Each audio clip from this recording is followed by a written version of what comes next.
आप सभी लोगों का मेरे YouTube चैनल पर बहुत बहुत स्वागत है। शंकराचार्य को वेदांत दर्शन के बहुत सारे आचार्य, जिसमें कि मध्वाचार्य भी शामिल हैं, प्रच्छन्न बौद्ध कहते हैं। और बौद्ध दार्शनिक तो मानी सी बातें कहेंगे ही। प्रच्छन्न बौद्ध कहने का मतलब है कि शंकराचार्य का जो सिद्धांत है, जो माया की अवधारणा उन्होंने प्रस्तुत की है, या जो व्यवहारिक रूप से जगत की सत्ता को स्वीकार कर लिया है, कहीं ना कहीं वो नागार्जुन की जो शून्यता की अवधारणा है, शून्यवाद की अवधारणा है, उसी से प्रेरित है, ऐसा उनके ऊपर आरोप लगाया जाता है। लेकिन हमें ध्यान रखना चाहिए, एक बात सही है कि शंकराचार्य का समय काफ़ी आगे है, 788 ईस्वी में माना जाता है वो पैदा हुए थे, और नागार्जुन का पीरियड बहुत पहले है, 2री शताब्दी ईस्वी में माना जाता है उनका पीरियड। तो समय का अंतर है। लेकिन गौड़पादाचार्य और उनके जो शिष्य थे गोविंद भगवत पाद, कहीं ना कहीं नागार्जुन की विचारधारा से सहमत थे। लेकिन गौड़पादाचार्य ने भी अद्वैतवाद को ही स्थापित रखा था, ब्रह्म की सत्ता को ऐसा नहीं कि उन्होंने अस्वीकार कर दिया। नागार्जुन के जो सिद्धांत है, जो उनका मत है, उसको व्यवहारिक रूप से माना गौड़पादाचार्य ने। और गोविंद भगवत पाद मानी बात से उन्हीं के शिष्य थे गौड़पादाचार्य के, तो उनके ऊपर भी प्रभाव पड़ा। और कहीं ना कहीं गोविंद भगवत पाद जो कि शंकराचार्य के गुरु थे, तो नागार्जुन की जो विचारधारा है वो भी उनको हस्तगत हुई, प्राप्त हुई। लेकिन शंकराचार्य जो है, उनके ऊपर जो आरोप लगाया जाता है वो प्रच्छन्न बौद्ध थे। तो बात यह है कि शंकराचार्य को अगर हम देखें, उनके जीवन को देखें, तो जिस प्रकार से नागार्जुन अपनी विद्वता के लिए प्रसिद्ध थे, तो शंकराचार्य भी कम तो प्रसिद्ध थे नहीं। किसी भी चीज़ की तटस्थता, उसका मूल्यांकन करना चाहिए। आरोप लगाना, आक्षेप लगाना ये होता है। बहुत सारे आचार्यों ने आरोप लगाया, लेकिन बहुत सारे आचार्यों ने इस बात का निषेध भी कर दिया कि नहीं, शंकराचार्य की अपनी मौलिक विचारधारा थी। तो सबसे पहली बात है कि हम ये देखें कि कहाँ पर समानता आ जाती है और कहाँ पर अंतर आ जाता है। और फिर शंकराचार्य ने शून्यवाद के ऊपर कुछ आरोप भी लगाया है।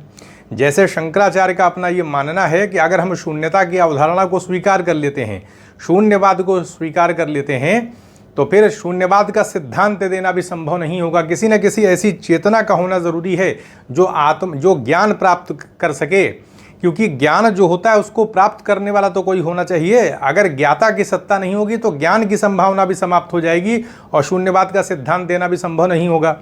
तो नागार्जुन जो है वो अपनी शून्यता की अवधारणा जो देते हैं, तो शंकराचार्य के जो विचार है उसमें समानता दिखाई पड़ती है। समानता इसलिए दिखाई पड़ती है कि शंकराचार्य का अलग एक मेथड है, उनकी पद्धति अलग है, और नागार्जुन जो है वो अनुभव से आगे नहीं बढ़े हैं। वो महात्मा बुद्ध के जो सिद्धांत है वहीं तक सीमित रहे, आगे जा करके उन्होंने कोई अपना मत व्यक्त नहीं किया है। तो हम ये देख लेते हैं कि आखिर नागार्जुन क्या बताने का प्रयास करते हैं। नागार्जुन ये बताने का प्रयास करते हैं कि संसार में किसी भी चीज़ की उत्पत्ति नहीं हो सकती, कोई चीज़ पैदा नहीं हो सकती है। कारण वो ये देते हैं कि अगर कोई चीज़ होगी, पहले से ही है, तो उसको उत्पन्न होने की आवश्यकता तो है नहीं है। जो चीज़ हमेशा से है वो पैदा क्यों होगी, तो दोबारा वो उत्पत्ति हो जाएगी। तो पहला तो तर्क ये देते हैं। फिर ये देते हैं, नागार्जुन बताने का प्रयास करते हैं कि किसी भी चीज़ की सत्ता 2 संदर्भों में हमको देखनी चाहिए। कोई भी वस्तु हमेशा के लिए सत्य नहीं हो सकती, और कोई भी वस्तु हमेशा के लिए असत्य भी नहीं हो सकती। बीच का ही मार्ग वस्तु के संबंध में आ पाएगा। न तो हम किसी वस्तु को हमेशा के लिए सत्य कह सकते हैं, क्योंकि वस्तुएं नष्ट हो जाती हैं, और हमेशा के लिए सत्य भी नहीं है, असत्य भी नहीं है, क्योंकि हमको दिखाई पड़ती हैं वो। तो सत्य हमेशा के लिए और हमेशा के लिए असत्य, क्योंकि प्रतीति हमको हो रही, इसलिए हमेशा के लिए असत्य तो है नहीं। तो इस आधार पर कहीं ना कहीं उनकी शून्यता की जो अवधारणा है वो भी मध्यम मार्ग में आ जाती है। तो वो बताने का यही प्रयास करते हैं कि जो वस्तु हमको दिखाई पड़ रही है वो तत्वगत परिवर्तन के अंतर्गत नहीं है, और यही शंकराचार्य भी बताते हैं। जैसे दूध से दही बन जाती है, तो ये तत्वगत परिवर्तन है, एक तत्व से दूसरे तत्व का निर्माण हुआ है। और शंकराचार्य भी बताते हैं कि माया जो ब्रह्म की एक शक्ति है, तो माया ने ब्रह्म को ही अन्य अन्य रूपों में दिखाया है। प्रतिबिंबात्मक विवर्त आभास की स्थिति है, तात्विक परिवर्तन नहीं है, क्योंकि माया ब्रह्म के स्वरूप का अंश नहीं है, उसकी उपाधि है, जड़ है वो। तो इसलिए जो संसार है वो तात्विक परिवर्तन नहीं, ब्रह्म के स्वरूप से निर्मित नहीं है। कारण ये है कि अगर ये ब्रह्म के स्वरूप से निर्मित हो जाएगा तो हमेशा सत्य रहेगा, क्योंकि ब्रह्म की सत्ता भी हमेशा ही सत्य है। जबकि संसार में विकार, तरह तरह के दोष भी दिखाई पड़ते हैं, विकासवाद की प्रक्रिया है। तो इस आधार पर शंकराचार्य भी व्यवहारिक रूप से ही बताते हैं, विवर्त बता देते हैं, जैसे रस्सी में हम सांप देखते हैं। और यही बात आपको नागार्जुन ने बहुत पहले स्थापित कर दी थी। समृद्धियों के आधार पर बताते हैं जब कोई चीज़ पैदा ही नहीं होती है तो उत्पत्ति और विनाश ये सब भ्रमात्मक स्थिति हमको दिखता है, बस रहती नहीं है कोई भी चीज़। शून्यता उसके पीछे कार्य कर रही होती है, वास्तविकता सिर्फ शून्यता में है।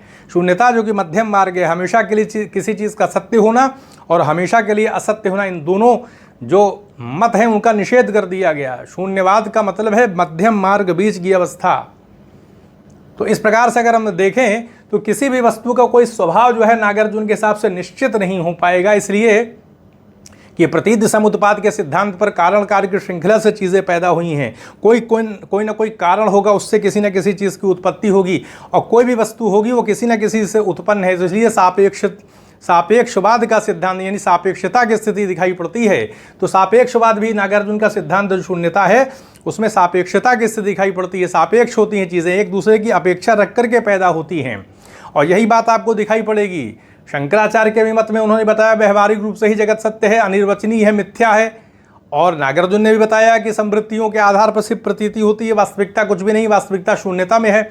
लेकिन शंकराचार्य कहते हैं कि अगर हम शून्यता की या शून्यवाद की अवधारणा को स्वीकार कर लेते हैं तो सबसे बड़ी बात यह है कि ज्ञान किसको प्राप्त होगा। जब सिर्फ प्रातीतिक स्तर पर, जैसे जादूगर की नोट हमारे सामने दिखाई जा रही है, वो नोट हमको दिख रही है, तो जो कुछ भी घटनाएं प्रातीतिक स्तर पे होंगी, प्रतीति के स्तर पे हमें दिख रही है नहीं, रस्सी है, सांप दिख रहा है।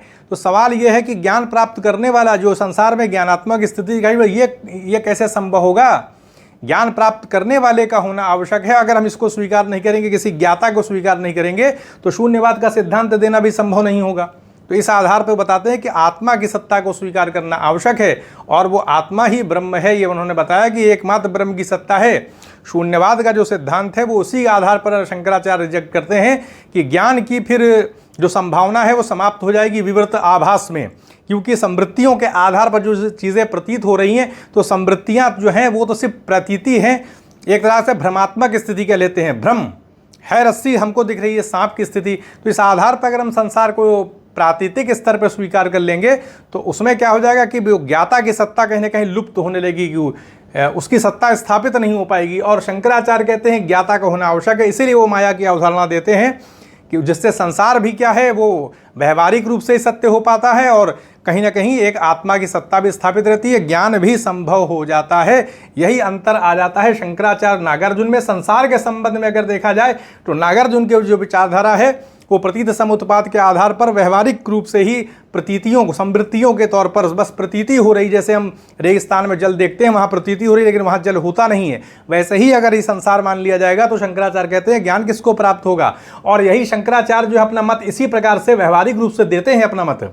जो नागार्जुन बता रहे हैं कि समृद्धियों के आधार पर चीज़ें हैं, तो शंकराचार्य भी उसको बताते हैं कि विवर्त आभास हैं चीज़ें, लेकिन वो विवर्त आभास किसी सत्ता के वजह से, वो सत्ता ब्रह्म की है, ब्रह्म ने वो विवर्त आभास बताया है, प्रकट किया है उसको।